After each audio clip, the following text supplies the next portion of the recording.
Hola, ¿qué tal? Estamos en un nuevo vídeo y en esta ocasión te voy a comentar los resultados presentados por la compañía Visa. Visa es una empresa que ya he traído al canal y que por supuesto la compañía es muy interesante ya que es una empresa tecnológica que tiene muchísimas ventajas competitivas. Más concretamente, después de la presentación de resultados, como puedes ver, la compañía subió un 2,78% en aftermarket, pasando de 274 a los 280,15. Los resultados o el resumen de resultados presentados por esta compañía han sido bastante buenos y como puedes ver aquí en la parte de finanzas, vemos aquí que han batido tanto en EPS como en ingresos, un 3,16% en EPS, presentando 2,51 frente a los 2,43 esperados, y presentando en cuanto a ingresos 8.775 frente a los 8.624, un 1,74%, lo que al final ha repercutido en ese aftermarket, en esa subida del 2,78%. Bien, pues en este vídeo vamos a ver esos resultados de forma resumida, también vamos a hacer una valoración a largo plazo y por supuesto también voy a comentar el cómo o el por qué creo que esta compañía podría ser una buena inversión en este año de incertidumbre, ya que precisamente digamos que como estamos en un entorno incierto macroeconómico en el que pueden que no haya bajadas de tipos de interés, puede que suba el petróleo, estamos con conflictos actuales, entonces todo esto pues puede afectar a muchísimas compañías y vamos a ver cómo podría afectar a esta compañía en concreto. Entonces para eso, como siempre, vamos a ir al Investor Relations, donde vamos a buscar información sobre la empresa. En este caso, si me voy aquí y vamos al segundo trimestre del ejercicio fiscal 2024, que es aquí, y vamos a la presentación, donde realmente vemos notas de prensa y también la presentación de la compañía. Primero, de forma resumida, voy a ir a las notas de prensa, donde aquí podemos ver un resumen de lo que ha presentado la compañía. Aquí vemos que en cuanto a ingresos netos, la compañía presentó 8,8 billions, es decir, un 10% de crecimiento. Luego el beneficio neto GAAP 4,7 billions, un 10% de crecimiento, y EPS GAAP también de 2,29, un 12%, pero de forma ajustada, y aquí te lo muestra la compañía precisamente porque ha tenido algunos litigios, es decir, tiene que afrontar algunas multas, entre otros gastos que no son, digamos, fijos, sino son puntuales. Entonces realmente el beneficio neto ajustado hubiera sido o ha sido de 5,1, un 17% de crecimiento, y en cuanto a EPS ajustados, 2,51, un 20% de crecimiento. Además, aquí tenemos los principales drivers del negocio que han ayudado a crecer ese negocio, como por ejemplo volumen de pagos, de también digamos que volumen transfronterizo excluyendo Europa o total, o también volumen de transacciones o de procesos de transacciones, que en este caso ha crecido un 8, 16, 16 y 11. Es decir, que todo esto es bastante bueno. Además, incluso aquí en la nota de prensa, si bajamos un poquito más, como ves, la parte del Outlook nos lo muestran o nos dice que está realmente la presentación, como puedes ver aquí. Es decir, que ahora vamos a la presentación para ver cuáles son las siguientes estimaciones para los siguientes trimestres y lo que queda de año. Si bajamos un poco más, podemos ver todavía más información sobre la empresa, como por ejemplo el Income Statement o la P&L, donde aquí está desglosado, por ejemplo, los ingresos y luego qué tipo de ingresos, cómo ha crecido cada tipo de ingresos. Por ejemplo, podemos ver que ingresos por servicios ha crecido un 7%, procesos de datos ha crecido un 12%, también transacciones internacionales ha crecido un 9%, otros ingresos ha crecido un 37%. Y luego, por supuesto, incentivos a clientes, que en este caso digamos que es un gasto para la empresa, 3.257, pero que ha crecido, que mejor es, o dicho de otra manera, no han sido tanto gasto, ha sido un menor gasto del 12%, lo que hace ese total de el 8,7 billions, ese crecimiento de ingresos del 10%. Al mismo tiempo, vemos aquí los gastos operativos de 3.400, el 29% que crecieron los gastos, pero fíjate que, por ejemplo, aquí llega al beneficio neto de los 4.600 millones, pero es que aquí abajo está, digamos que la parte ajustada, donde los gastos realmente habrían sido de 2.800, es decir, que bastante menos que los 3.400 debido, digamos que a esos litigios o esas multas, entre otras cosas, que son, como digo, pagos puntuales, lo que realmente de forma ajustada habrían llegado a un beneficio neto de los 5.117 millones o 2,51 de EPS. Entonces, más o menos, como ves,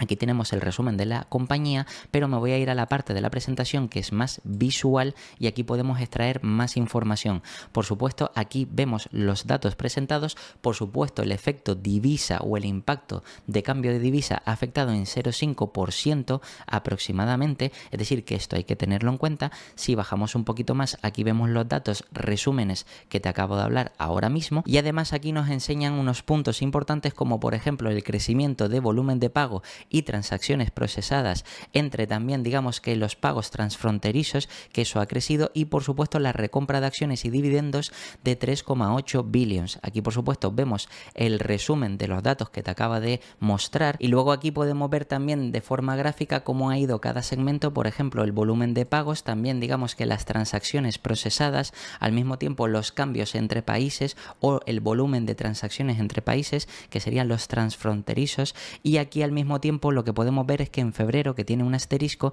realmente aquí abajo podemos ver cómo incluye una parte o unos ingresos adicionales. Realmente por eso digamos que en febrero ha habido unos mayores ingresos, luego ha habido una caída, pero ha sido prácticamente en todos similar. Luego podemos seguir viendo el volumen de pagos que ha tenido la compañía por segmentación, en este caso la segmentación de tarjetas de crédito, de débito y el total. Realmente lo importante es mirarlo en moneda constante y aquí nos comparan, como puedes ver, el Q2 frente al Q1, que lo bajo un poco para que por si lo tapa la cámara. Como puedes ver, realmente ha sido exactamente igual, del 8% del trimestre anterior a este trimestre, del 9 y al final el total hace el 8 y el 8. Luego si seguimos bajando, aquí podemos ver también cómo ha ido ese crecimiento de volumen de pagos tanto en Estados Unidos como en internacional. Por una parte aquí tenemos Estados Unidos y en moneda constante como el uso de tarjetas de crédito se ha mantenido en el 6%, el uso de tarjetas de débito ha aumentado del 5 al 6%,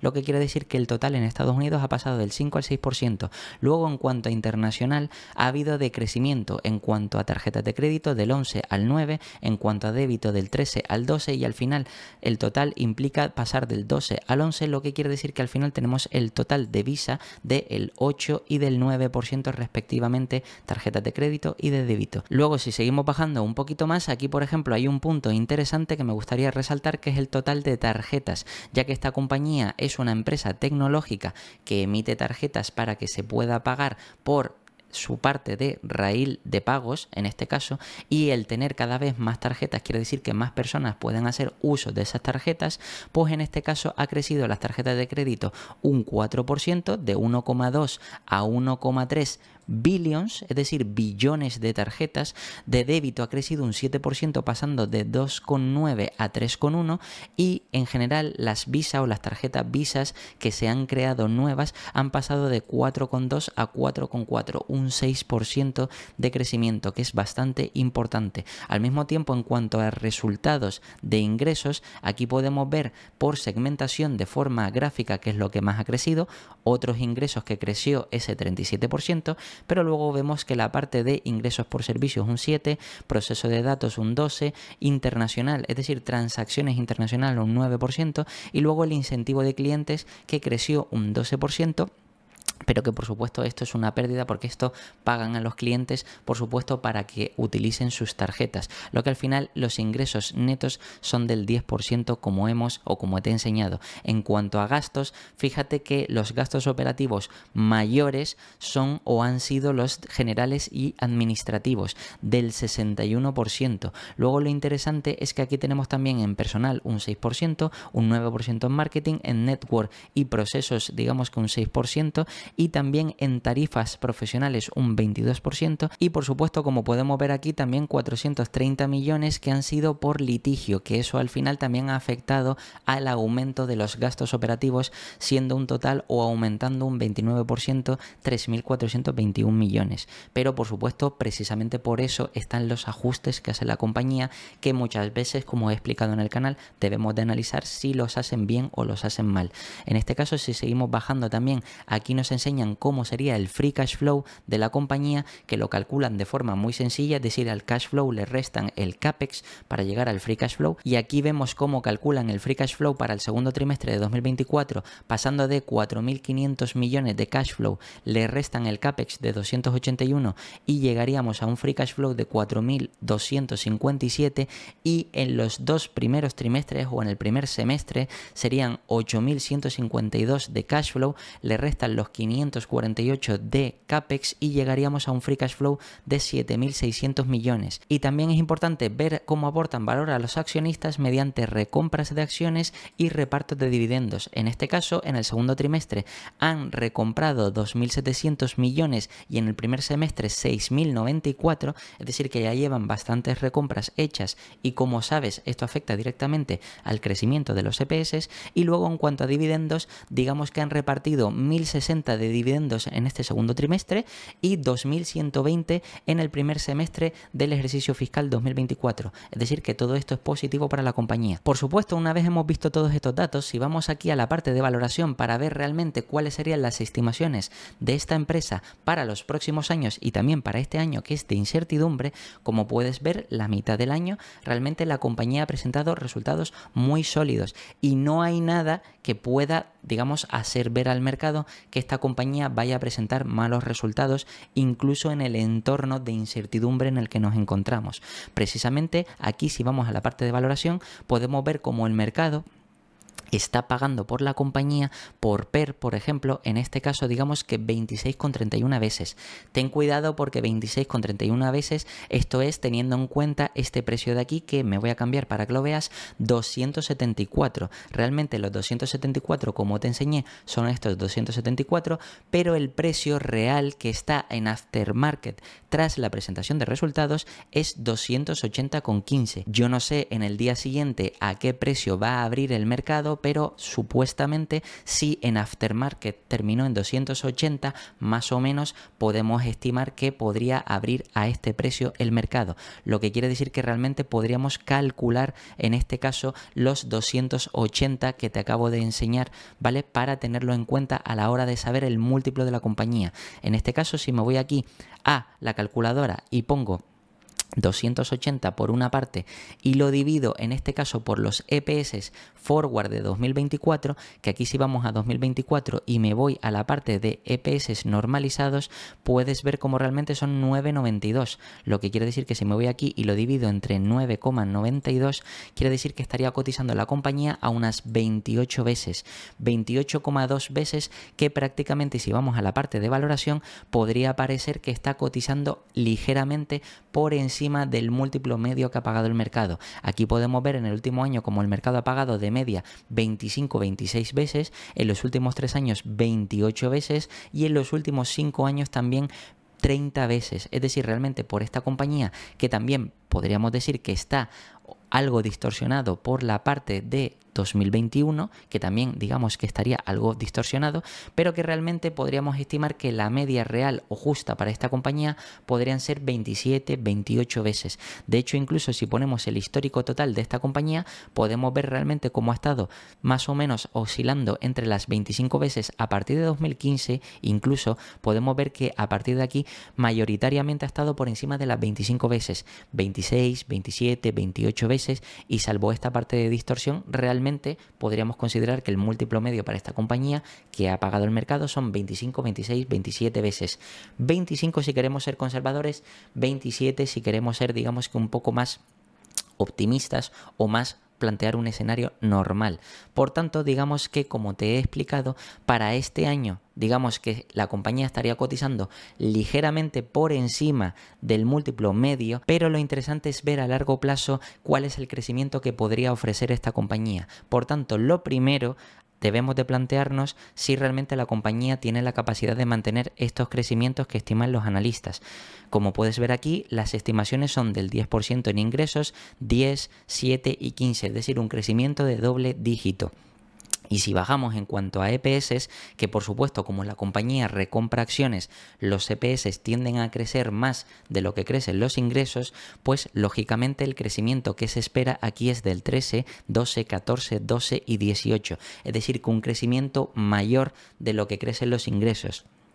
¿Eso qué quiere decir? Que realmente estas estimaciones podrían ser razonables para esta compañía. Bien, ahora, antes de hacer estas estimaciones, debemos plantearnos, ¿realmente la compañía tiene la capacidad o las ventajas competitivas para poder crecer así sin prácticamente tener años malos de aquí al futuro? Porque si te fijas, en años anteriores la compañía no ha presentado años malos. Es decir, tú puedes ver aquí algunas partes rojas, pero 2020 fue porque fue un año atípico en el que, por supuesto, digamos que por la pandemia estuvimos todos encerrados y el consumo se redujo mucho, precisamente nadie utilizaba tarjetas o nadie compraba, entre otras cosas, y por eso fue un año, digamos, atípico o anormal, pero normalmente si vamos aquí al histórico de la empresa, incluso vamos mucho más atrás, podemos ver cómo realmente la empresa todo ha presentado crecimiento en cuanto a ingresos e incluso en cuanto a EPS. Fíjate que solo los años que están negativos de EPS precisamente son por ajustes, es decir, la parte presentada GAAP es negativa, pero ajustada, es decir, por algunos pagos, por algunas multas, etcétera, etcétera, que son puntuales, realmente eso no ha afectado al crecimiento a largo plazo de la compañía. Como puedes ver, solo ha habido un año que es 2020 con EPS ajustados donde digamos que han decrecido, pero que generalmente los EPS todos los años han ido creciendo a doble dígito, como veis incluso anteriormente a más del 20% y ahora incluso a más del 10% o cercano incluso al 15%. ¿Esto qué quiere decir? Que para los próximos años, por supuesto, para esta compañía no hay razones para pensar que esta compañía pueda sufrir. Incluso da igual el entorno macroeconómico en el que nos encontremos. A diferencia, por ejemplo, del análisis de Amex que te he traído recientemente, digamos que esta compañía no tiene que afrontar las deudas de sus clientes ni impagos, ni tiene otro tipo de riesgos. Esta es una empresa tecnológica que ofrece su raíl de pagos, es decir, su Car Rail, ¿vale? Al igual que Mastercard, donde realmente permite que se hagan pagos y tiene toda la infraestructura montada. Por tanto, digamos que la inversión que tiene que hacer la compañía es poca porque tiene que mantener toda esa infraestructura que ya tiene y por supuesto digamos que es una empresa que al mismo tiempo tiene enormes ventajas competitivas y vientos de cola gracias a que por una parte los gobiernos quieren reducir el uso de efectivo y que cada vez digamos que la sociedad está avanzando más de forma digamos natural a pagar menos con efectivo y utilizar más tarjetas, tanto por tarjetas como por el móvil, lo que quiere decir que todo esto alimenta el crecimiento de esta compañía y además incluso es que en entornos macroeconómicos complejos esta compañía cobra comisiones, en este caso a las entidades financieras, bancarias o también incluso a los minoristas, a los retail, a las tiendas donde se hacen ventas, no al cliente. Lo que quiere decir que esta compañía simplemente sube por precio las comisiones, es decir, si hay inflación, sube los precios de esas comisiones que les cobran y siempre terminan generando beneficios. Y por supuesto, digamos que esas entidades bancarias, financieras o también incluso esas tiendas donde venden están obligadas a pagarlo, ya que si quieren que se siga utilizando las tarjetas como método de pago para poder cobrar o poder hacer transacciones, pues por supuesto necesitan pagar sí o sí a Visa o Mastercard. Y eso es la gran ventaja competitiva que tiene esta compañía. Por tanto, una vez analizado esto, podemos ver que esta compañía sí tiene grandes diferencias frente, como te decía, a American Express y a otras compañías que van a pasar, digamos, un entorno de incertidumbre incierto. Es decir, van a pasar por algo que el mercado tiene dudas de si la compañía puede salir adelante o no. Esta compañía claramente se va a ver beneficiada en cualquier entorno, lo que quiere decir que realmente las estimaciones de analistas las podemos tomar como buenas y como que es muy probable o hay muchas probabilidades de que estas estimaciones se terminen cumpliendo. Precisamente por eso, si voy a la calculadora y tengo en cuenta estos 17 de EPS ajustados y lo multiplico en primer lugar, si quiero ser conservador, por 25 veces, suponiendo que de aquí a 2028, pues digamos que el mercado pague un múltiplo, por supuesto conservador, pero sigue siendo razonable para esta compañía, quiere decir que el precio objetivo sería de 425. Recuerda que la compañía está a 274, 281 en aftermarket, pero esto quiere decir básicamente que sería un crecimiento no del doble, pero casi. Pero lo interesante es que si en lugar de pagar 25 el mercado, pagara por esos 17 de EPS, pagara aproximadamente las 27, 28 veces actuales, en este caso 28 veces, si nos iríamos a 476. 476 sobre 274 tampoco sigue siendo el doble, pero ya se está acercando. Para ser más exactos, me voy a ir incluso a MoneyChimp, donde vamos a ver realmente cuál sería el crecimiento de esta compañía. Y para eso vamos a ir aquí a la parte de calculadora, retorno, y en este caso voy a poner aquí, partiendo para ser, digamos, más conservador, de 281, 280,15, bueno, 281, y como precio objetivo o valor futuro, 476 para ver lo que nos podría ofrecer esta compañía. En este caso, como es a 2028, son 5 años y sería un 11 y pico %, ¿vale? 11 y pico %, pero también ten en cuenta otra cosa, que esto es interesante, y es que esta compañía además paga, como puedes ver aquí, un 0,7 de dividendo. Es decir, que podríamos prácticamente decir que esta compañía nos podría ofrecer, incluso hoy invirtiendo a 28 veces en esta compañía, nos podría ofrecer un 12% anualizado. Es decir, prácticamente una rentabilidad similar o algo o ligeramente superior a lo que nos ofrecería, por ejemplo, el índice del SP500, que de media, como sabes, histórica, nos ha ofrecido un 10-11%. Prácticamente esta compañía nos ofrecería una rentabilidad similar, por supuesto, descontando inflación se quedaría aproximadamente en un 9-10%, pero que es una rentabilidad de doble dígito bastante interesante que podrías plantearte invertir sobre todo en este año, que es un año de incertidumbre y transición, y sobre todo digamos que esta compañía te podría dar más seguridad que otras inversiones, sobre todo para invertir a largo plazo. Y nada, esto ha sido todo sobre los resultados presentados de la compañía Visa, y como siempre te voy a dejar aquí 2 vídeos para que sigas aprendiendo, te puedes suscribir y dejarme un comentario, y nada, nos vemos en el próximo.